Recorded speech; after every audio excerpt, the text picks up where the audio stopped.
මෙන්න තියෙනවා 2017 O level පේපරේ අවසාන කෙටි ප්‍රශ්නය නෝ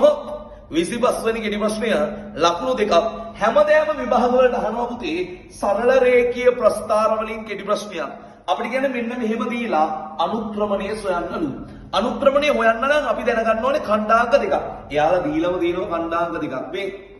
එහෙනම් m වල අගය ගන්න පුළුවන් මතක් කරන්න කවුද y ඛණ්ඩාංක වෙනස බෙදනවා x ඛණ්ඩාංක වෙනසින්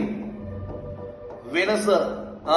මතකද අමතක නම් මතක් කරගන්න හරි එහෙනම් මම පටන් ගන්නවා පුතේ මෙන්න මෙයාගෙන් හරි මෙයාගේ y බලාගේ 3 ඍණ මෙයාගේ y බලාගේ බිඳුව බෙදීම මොකද ඔයා දන්නවා ඛණ්ඩාංකයේ පුතේ මුලින්ම තියෙන්නේ x වලාගේ ඊළඟට y වලාගේ හරි ඊළඟට මෙයාගේ පටන් ගත්ත නිසා මෙයාගේ x වලාගේ බිඳුව මෙයාගේ x වලාගේ 2 එහෙනම් අපිට එනවා 3 බෙදීම ඍණ 2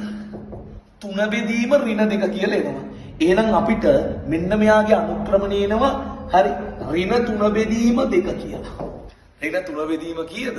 2 කියලා මෙන්න මෙයාගේ අනුක්‍රමණය එනවා හරිම සරලයි ලකුණු දෙක